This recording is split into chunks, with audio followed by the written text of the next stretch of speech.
Welcome to Wednesday in the Word.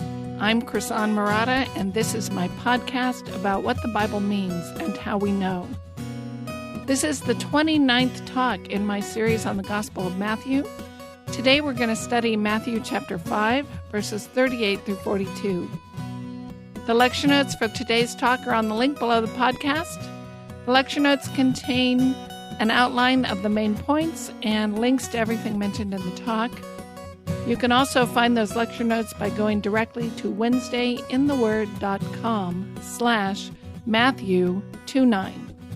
While you're on the website, you can find all previous episodes in this series and many other series on wednesdayintheword.com.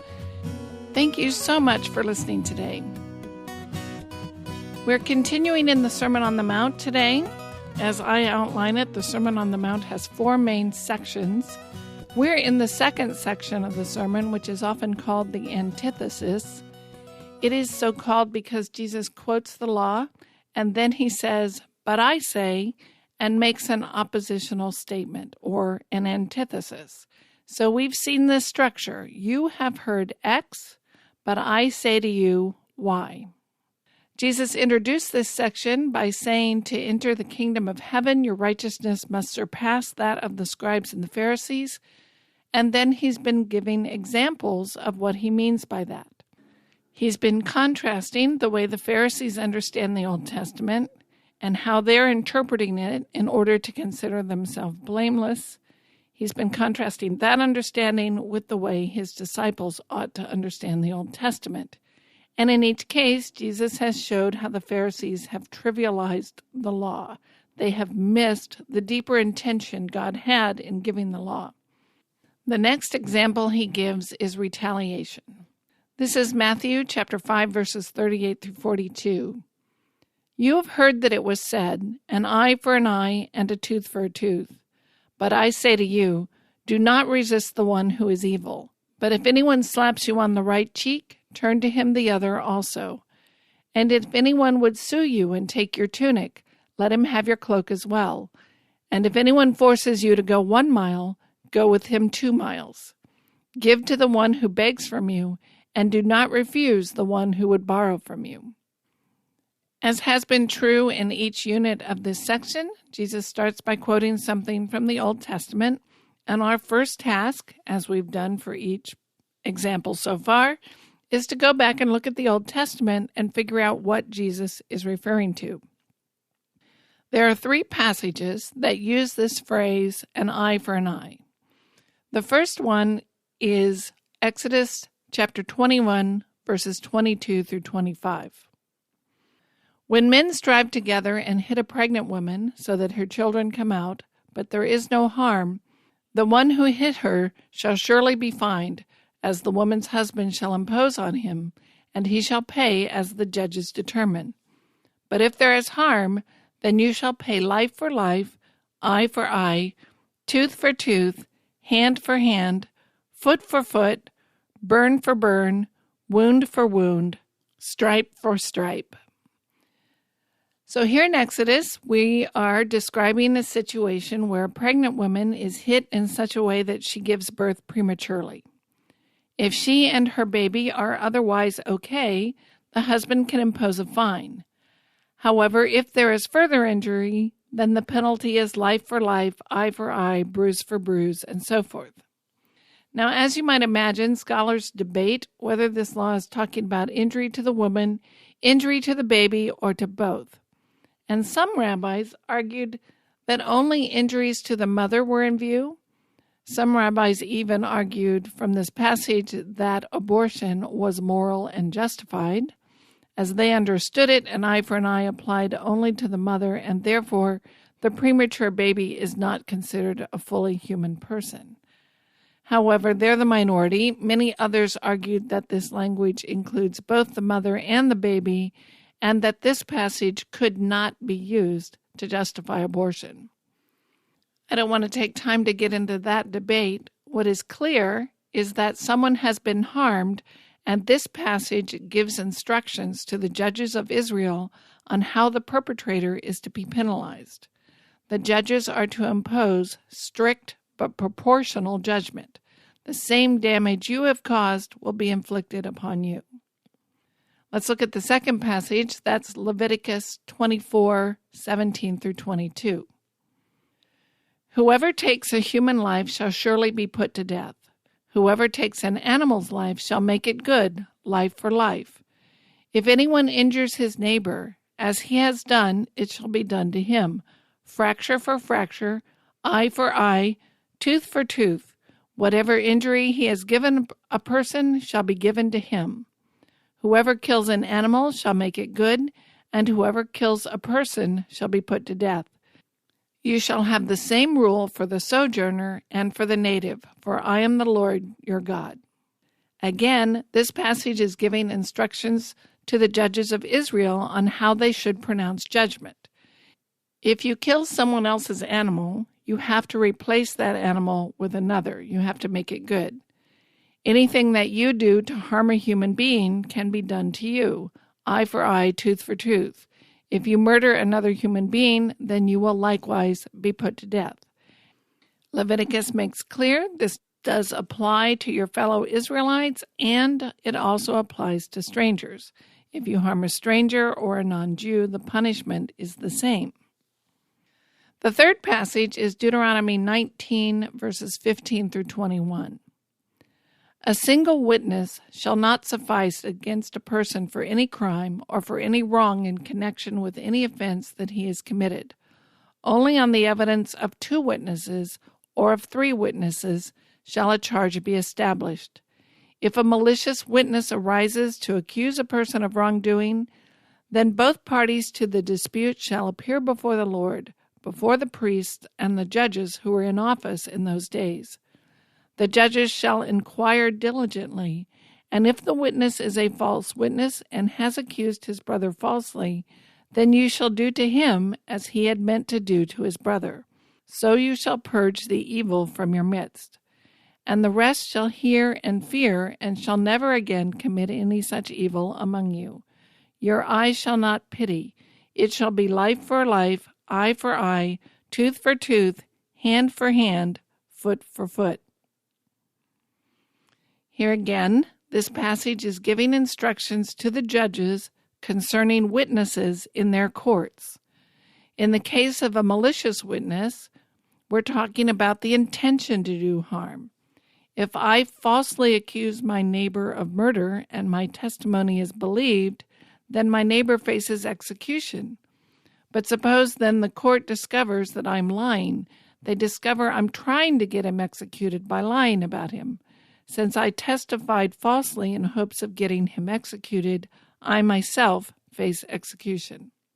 I lied to bring about his death, but instead I bring about my own death. The judges are to impose whatever harm the false witness tried to inflict on his neighbor by lying. Now let's just admit right up front that these are hard passages.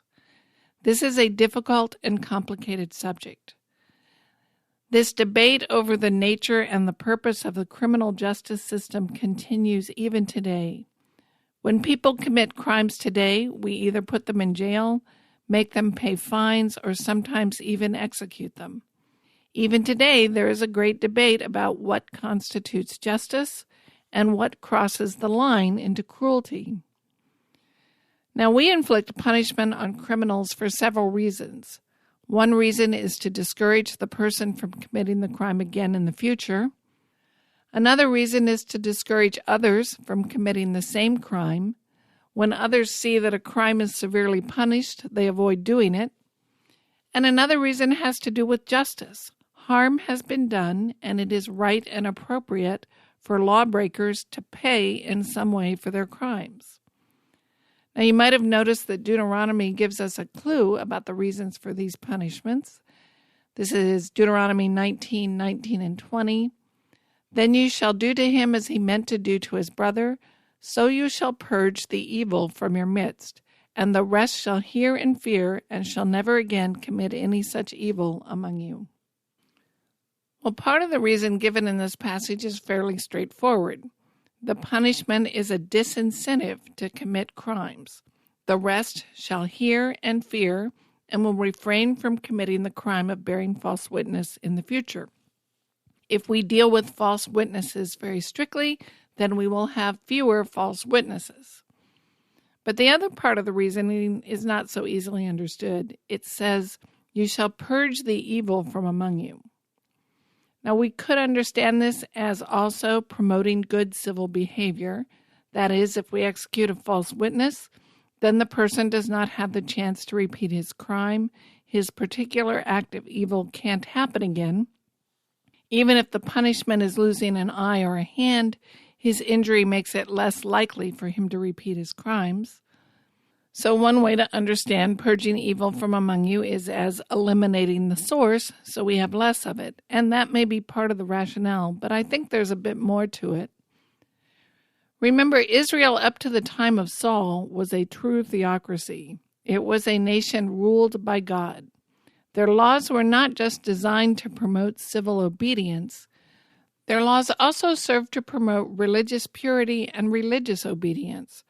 Just as families might wash their hands in a certain way to ritually purify themselves, so the nation might have to do the same sort of thing, not just to promote civil order, but also to promote religious order.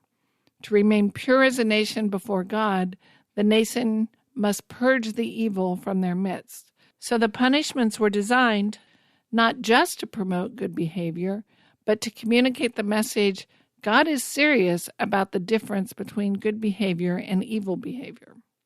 Now, there's a whole lot more we could say about that, but for our purposes, I think that's enough for now. So what have we learned from our brief look at these Old Testament passages? All three passages concern judicial pronouncements. When one person harms another, God gave the judges of Israel guidelines to follow in how to set their punishment. And that punishment is strict but proportional.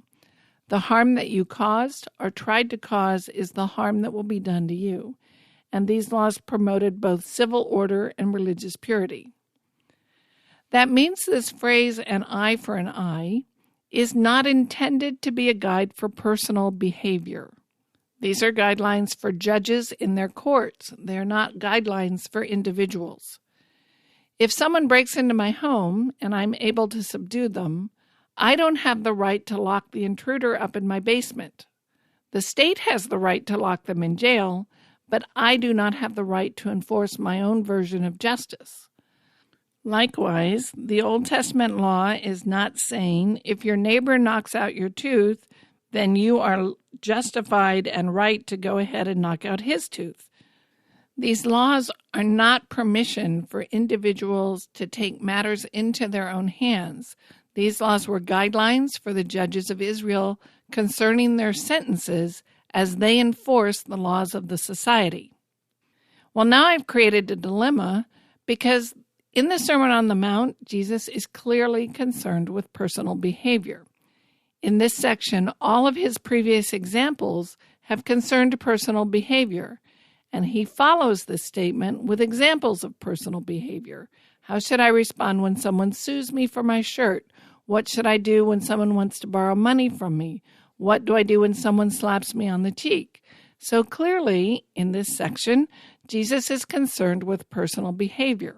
So what is he doing bringing up Old Testament laws that concern the way judges in the courts pronounce their sentences? Well, remember, as I have been arguing, Jesus is not disagreeing with or correcting the Old Testament law. Rather, he's correcting the way the Pharisees understand and interpret the law. In this case, it seems very unlikely to me that Jesus has switched topics and is now talking about the civil law. I don't think he's launching into a discussion about the way the judges of Israel have been administering their justice. I think he's continuing his critique of the Pharisees. Well, that suggests that the Pharisees were using these laws about an eye for an eye, tooth for a tooth, as justification for their own personal behavior. They justified the way they treat others by appealing to these instructions given to the judges of Israel about an eye for an eye. I don't think Jesus is saying, well, the Pharisees just failed to see the difference between what a judge can do and what a private citizen can do. The Pharisees could read. They can understand that this language comes from instruction given to judges. But I think there's a way they were applying it and understanding it that Jesus is critiquing. Now, many scholars say that by the time of Jesus, Israel had stopped applying these laws about an eye for an eye in their criminal justice system. The evidence we have suggests that they had shifted to monetary fines. The more seriously you damaged someone, the more seriously you had to pay. I think Jesus here is saying the Pharisees have misused these instructions that were given to judges to justify their lack of love for their neighbors. Let me see if I can explain with an example. Imagine I run an apple orchard on my property.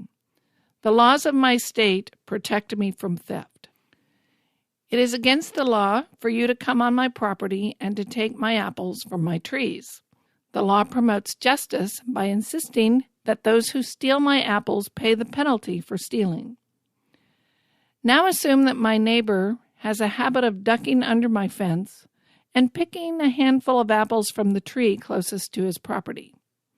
The question is, what am I going to do about that? I could decide to do nothing about it. I might choose to generously let my neighbor pick a few apples now and then. Or I could say, listen, neighbor, there is a law against theft. I have a right to the apples I grow, and it is wrong for anyone to take them without paying for them at my apple stand. I could demand that the police arrest my neighbor. While the law offers me protection and justice, there may be times when I shouldn't demand that protection and justice. There may be times when mercy, grace, and generosity are more important than justice. I, as an individual, have the freedom to be merciful in a way that the judges in my state do not. If you steal my property, it would be wrong for the law to do nothing about it. The police and the judges are charged with the responsibility of enforcing the laws. The judge does not have the right to say, well, it's true you robbed him blind and burned down his house, but I forgive you, so I'm not going to impose a penalty. That's not within his responsibility. The judge has a responsibility to uphold the laws and grant justice. Society falls apart when we lose the rule of law. We count on our judges and our law enforcement officers to uphold the laws, enforce them fairly, and establish justice. But there is nothing that requires me as an individual to always seek justice and to exact every penny that is owed me. Nothing stops me from overlooking the theft of a few apples. I'm not required to press charges, and maybe that is what I ought to do. A society cannot be good if it fails to enforce justice, but sometimes, in some cases, individuals cannot be good if they insist on enforcing justice. This is an important fundamental truth that the Pharisees have obscured. The law says punishment should be strict and proportional. This is a way of promoting justice and protecting the innocent. If you hurt me, the law provides a remedy for me to get justice. But the Pharisees are appealing to that same principle. The law prescribes justice, and we can consider ourselves blameless before the law when we insist on justice. We Pharisees may not poke out your eye or knock out your tooth, but we can drag you into court and make sure you cough up every last penny you owe, and we will certainly turn you over to the judge and make sure that he gives you the maximum penalty under the law, and we can call ourselves blameless and righteous for doing so because that's what the law says. Well, I think that is the attitude that Jesus is calling into question. The fact is, at times, being righteous demands letting go of justice and showing mercy. At times, it is more important that I forgive and grant mercy than that I fight back and demand justice. Now, the big question we haven't answered is why? Why would we grant mercy instead of justice? What principle is Jesus asking us to live by? How do I know when to seek justice and when to let it go? Well, to answer that, let's start looking at the examples Jesus gives. At first reading, these are rather startling examples. We scratch our heads and say, did he really mean that? Is that really what he wants me to do? But let's think them through. Let's start with Matthew 5:38 and 39. You have heard that it was said, an eye for an eye and a tooth for a tooth. But I say to you, do not resist an evil person, but whoever slaps you on your right cheek, turn the other to him also. He starts by saying, do not resist an evil person. And I take that phrase as an overall comment on all of the examples he's about to give.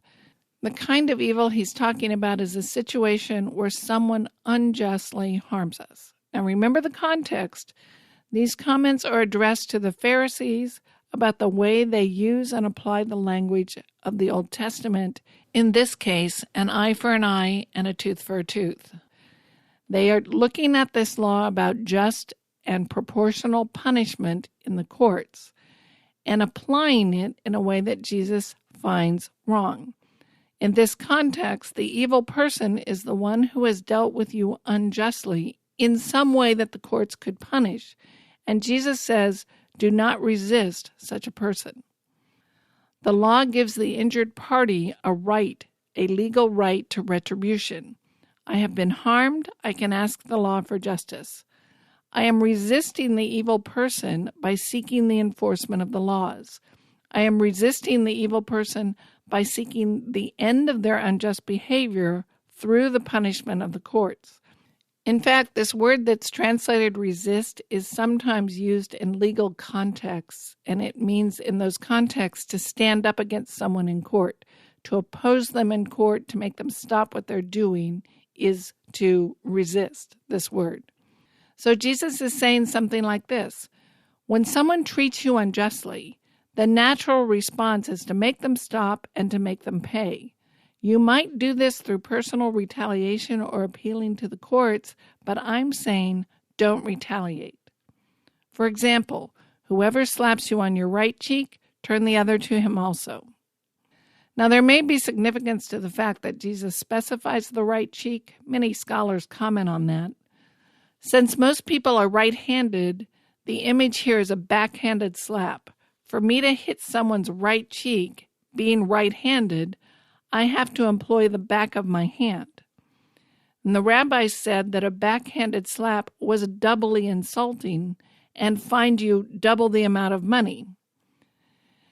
If I hit you on the right cheek and use my left hand, that's a front slap, but that's also considered insulting because the left hand was considered to be unclean. So by specifying the right cheek, many scholars suggest that Jesus is picturing a particularly insulting kind of action. And the question is, how do you respond? Do you slap him back? Do you drag him into court and make him pay a fine? And Jesus says, no, make a very dramatic gesture of non-retaliation. Turn and offer him your other cheek. Now, before we try to analyze why, let's look at the other examples. Verse 40, if anyone wants to sue you and take your shirt, let him have your coat also. Now again, many scholars point out here that the coat Jesus is referring to is the outermost garment a person would wear, and that garment is actually referred to in the law. For example, we find this in Exodus 22, verses 25 through 27. If you lend money to my people, to the poor among you, you are not to act as a creditor to him. You shall not charge him interest. If you ever take your neighbor's cloak as a pledge, you are to return it to him before the sun sets, for that is his only covering. It is his cloak for his body. What else shall he sleep in? And it shall come about that when he cries out to me, I will hear him, for I am gracious. The I in that passage is the Lord. That is a quote from the Lord. The cloak in 22:26 is this outer garment that Jesus is talking about. In a situation where you're loaning me money, you could ask for collateral. I give you something as a pledge that I will, in fact, repay you. If I give you my cloak, my outermost garment, the law says you can't keep my garment for longer than a day. You have to give it back to me because I need it. For a poor person, this cloak would be his only covering. So the law would allow someone else to take your shirt as a just payment for your crime or your collateral, but the law would not allow someone to take your outer garment because that outer garment is necessary to survive. So Jesus is proposing a situation where someone is seeking to harm you by taking your shirt, and instead of fighting him in court, you give him your outer garment as well. And as most scholars point out, Jesus is suggesting you give him what he couldn't even get from you if he took you to court. So you're giving him more than he's entitled to under the law. The next example is 541. Whoever forces you to go 1 mile, go with him 2. Well, many scholars point out that Jesus is referring to the way the Roman soldiers would conscript travelers and force the traveler to carry their equipment for a certain distance. We have an example of this in Scripture. When Jesus was carrying his cross to his execution, he fell and was unable to carry it any farther, and a Roman soldier grabbed a bystander, Simon of Cyrene, and forced him to carry the cross the rest of the way. That's in Matthew 27. Apparently, soldiers were allowed to require a certain distance from these conscripts, and then they had to let them go. They couldn't force their conscript to be an indentured servant forever. So if the limit was 1 mile, he had to let his conscript go after 1 mile, and then he could grab someone else and make them carry the equipment. Now, this statement is going to rankle the political hackles in the crowd. The zealots in the crowd felt that it was their duty to do everything they could to resist the Roman occupation of Judea. A zealot would do everything possible to resist a Roman soldier who forced him to carry his load for 1 mile. And Jesus is saying, rather than resist him, go even farther than he asks you to. If he can require you to go for 1 mile, then go for 2. The last example is 542. Give to him who asks of you, and do not turn away from him who wants to borrow from you. This example seems a little bit different. No one's hitting you, no one's suing you, and no one is forcing you into labor. You're being asked a favor. You're being asked for money. Now, we're still in the context of an eye for an eye, and we're still in the context of someone who is imposing on you or doing you some kind of harm.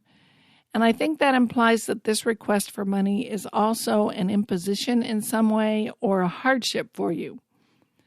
Jesus doesn't have to tell us to help our children when they're in trouble financially. Jesus doesn't have to tell us to help out our best friend when our best friend gets in financial trouble. It's more likely that he's speaking to a situation where someone's asking for money, and I know something's not right. Perhaps the asker does not have good intentions. Maybe the asker is not being totally honest or something like that. The idea, I think, is that the asker is not entitled to my money. He has no right to it. And on top of that, I don't think I'm going to come out of this deal in good shape. This deal is going to cost me. The parallel in Luke 6:30 reads, Give to everyone who begs from you, and from one who takes away your goods, do not demand them back. Well, that language suggests this potential of theft or loss. The person has no right to my money, and they may end up taking it without repaying it. And yet, we're told not to resist them, but to grant the request. Okay, so those are his examples. Now we have to try to sort all this out. What is Jesus expecting? Each of his examples seems to be more impossible to obey than the previous one. What's wrong with the way the Pharisees are approaching these situations? And what does Jesus want us to do instead? Well, we've looked at this before, but it seems to me to be an important and obvious starting point. Jesus tells us that one of the 2 greatest commandments is to love your neighbor as yourself. Leviticus 19:17 and 18. You shall not hate your brother in your heart, but you shall reason frankly with your neighbor, lest you incur sin because of him. You shall not take vengeance or bear a grudge against the sons of your own people, but you shall love your neighbor as yourself. I am the Lord.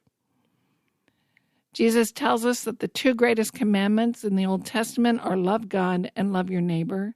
And I think those 2 commandments underlie and inform all the rest of the law.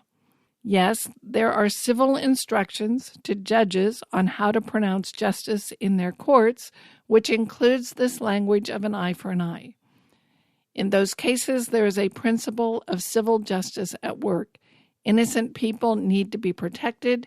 Criminal harms should be punished proportionate to the crime. But when we try to apply those laws to our individual lives, the overarching principle we must deal with is not an eye for an eye, it's Leviticus. It's love your neighbor as yourself. Sometimes my neighbor is going to do me wrong. According to Leviticus 19, I am not to seek vengeance. I'm not to bear a grudge or hate my neighbor. Instead, I am to treat my neighbor as I myself would want to be treated.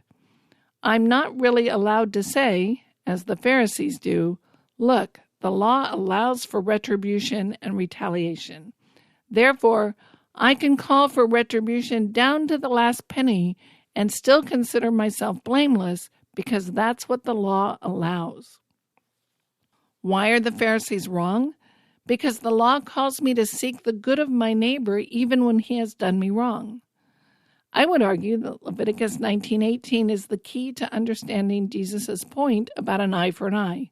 In fact, I'd say it's the key to understanding most of what Jesus is saying here in this entire second section of the Sermon on the Mount. We are not trying to figure out, as the Pharisees do, how to squeeze everything we are due out of the law. We are not to try to analyze the law and figure out how much we can get away with. We are first and foremost to apply the principle, treat my neighbor as I would want to be treated. Next, remember this follows the Beatitudes. Shortly before saying this about an eye for an eye, Jesus said in 5:9, "Blessed are the peacemakers, for they shall be called sons of God." As we talked about in the podcast on Matthew 5:9, being a peacemaker is being someone who stops the cycle of aggression. Being a peacemaker is being someone who absorbs the blow. When someone does you wrong, you don't respond back in kind. You don't match insult for insult or anger for anger or hurt for hurt. Instead, you seek peace and reconciliation. That's a key part of what it means to be a peacemaker. Now, these examples Jesus gives here in this section are striking examples of being a peacemaker.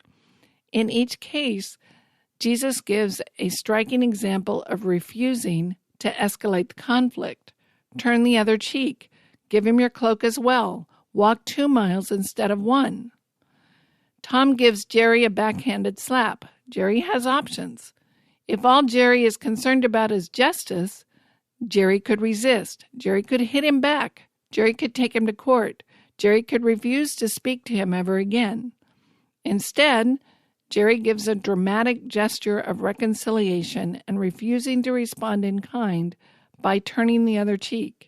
It's a very visual way of saying, I am not going to retaliate in kind. Or, Tom wrongfully sues Jerry for his shirt. Jerry could fight him for it in court, and they could become adversaries for life. Instead, Jerry gives Tom his shirt and also offers him his cloak, something the law would never have required of him. Again, it's a dramatic gesture of not responding with anger or in kind, but giving more than required.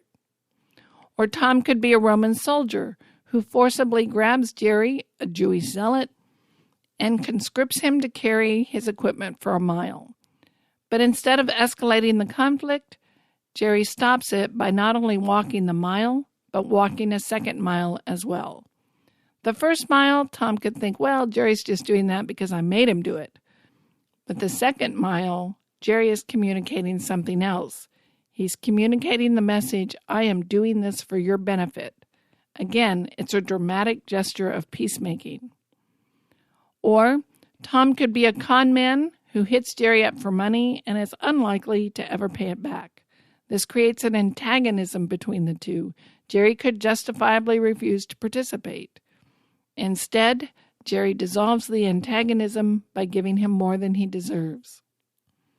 So in each case, Jesus proposes a dramatic reversal. In the normal course of things, we want justice for ourselves. But Jesus is proposing that we think about the other person involved, even when we're the ones who have been wronged. We seek his good and strive to promote peace between us through these dramatic gestures of goodwill.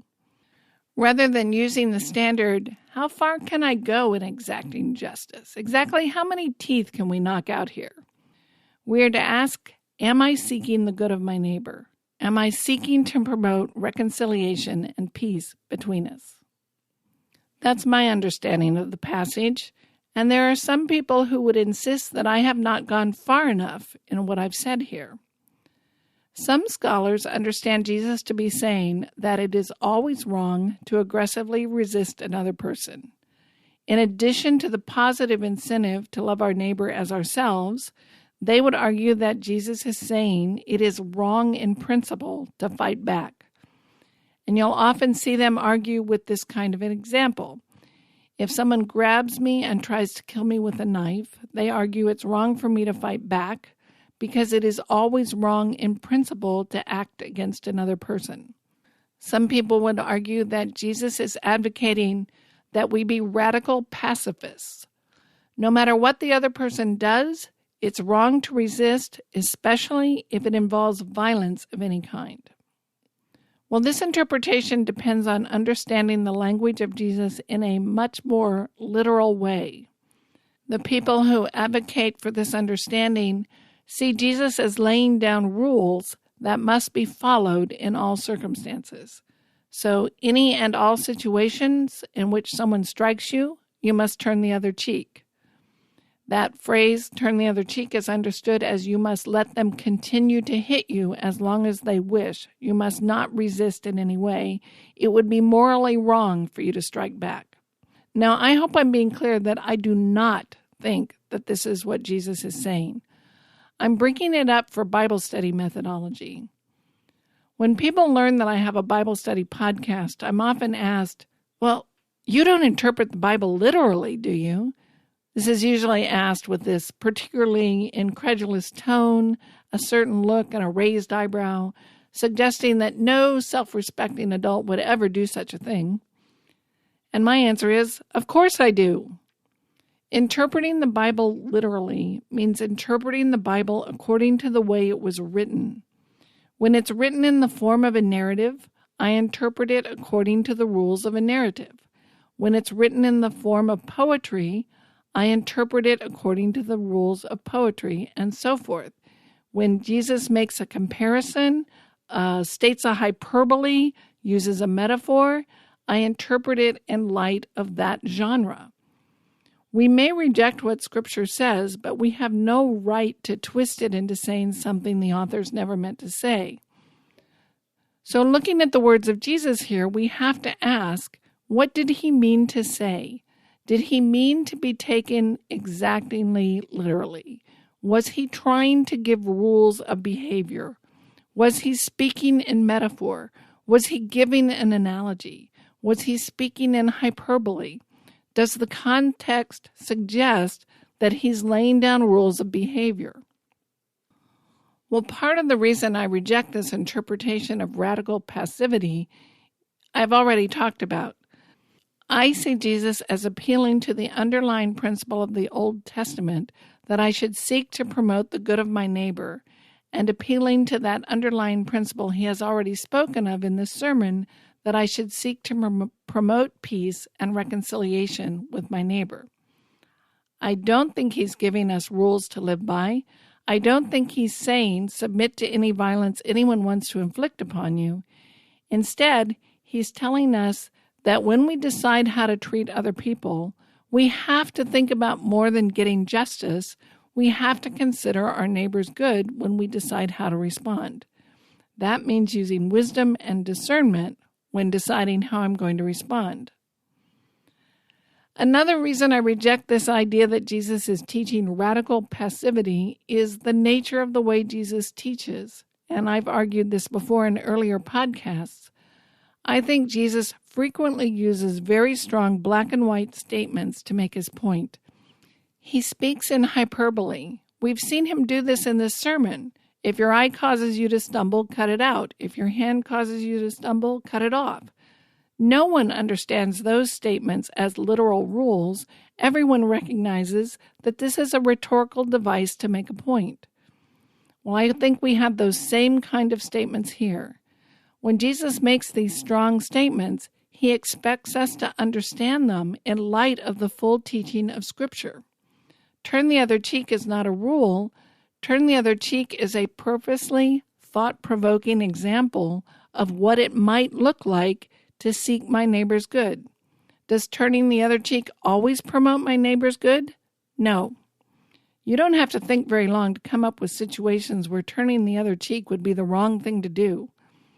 If someone grabs me and tries to kill me with a knife, letting him kill me is not a loving thing to do. I am not a peacemaker if I let a serial killer kill as many people as he wants. Now, obviously, those are extreme examples, but I hope they make my point about how to understand Scripture. If Jesus is making a rule about how to respond to violence, then I might let my attacker kill me. But if Jesus is giving an example of what loving my neighbor might look like in a specific situation, then I need to use my discernment about how to respond in any given situation. All right, well, let's try to put all this together. The Pharisees defend and justify their behavior by appealing to the law. In this case, they appeal to the law that says an eye for an eye, a tooth for a tooth. And they rightly recognize there is a principle of justice in the law. The law rightly calls for strict but proportional punishment of the lawbreakers. So when the judges of Israel in their courts are pronouncing their sentences, they are to use strict but proportional punishment. The Pharisees conclude from this law that retaliation is legal and blameless. They can legally pursue retribution and claim to be blameless under the law. They can be proportionally vindictive in the name of seeking retribution and still consider themselves blameless. But the Pharisees have forgotten the overriding principle of the law. We are to love our neighbors as ourselves. We are not to seek vengeance. We are not to hold grudges. Even when our neighbors do us wrong, we are still to seek what is good for them. Jesus gives striking examples of ways we can seek the good of those who wrong us. In these examples, we stop the cycle of aggression. We boldly, dramatically demonstrate our willingness to seek peace and reconciliation with those who wrong us, when that is an appropriate and good thing to do. That's the kind of righteousness the law promotes, and it surpasses what the Pharisees have required. So how then should we respond? We seek to love our neighbors, promoting peace and seeking reconciliation. We see this as the path we should follow, and we confess when we fail to live this way. It gives us both a goal to pursue and a standard by which we can evaluate ourselves and our relationship to God. The Pharisees have set an absurdly low standard for righteousness, but the high call of God is that we're to love sacrificially. This call to love our neighbors as ourselves is a high and difficult call. In this fallen world, it is always costly to love, but nonetheless, that's our call. Can we do it perfectly? Can we do it consistently? No, we can't. We need the grace of God, the blood of Christ, and the life-changing work of the Holy Spirit. Still, this is a truth we must wrestle with. We must embrace it as true and right. We must seek to follow it and then confess our failures to God, asking for His mercy and forgiveness. The law, the Gospels, and the teaching of Jesus confront us very clearly with two things. First, this is the direction God is going. If we want to follow Him, this is the direction we must go. We must strive to love God with all our hearts, and we must strive to love our neighbors as ourselves. And second, it shows us very clearly how far short we fall of those goals and how much we need the mercy of God. Thank you for listening to Wednesday in the Word, the podcast that explains not only what a passage means, but also shows you how to figure it out.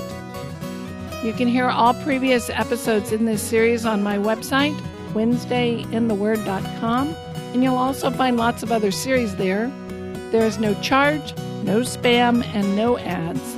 It it's all free to help you improve your study skills and understanding of Scripture. If you've been blessed by this podcast, please subscribe to the podcast.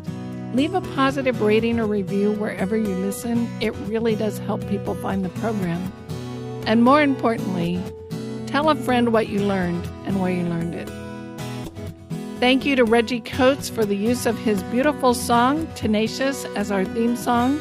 You can find more of Reggie's music at heartfeltmusic.org. Thank you for joining me today. I'm Chrisan Murata, and I'll see you next week at Wednesday in the Word.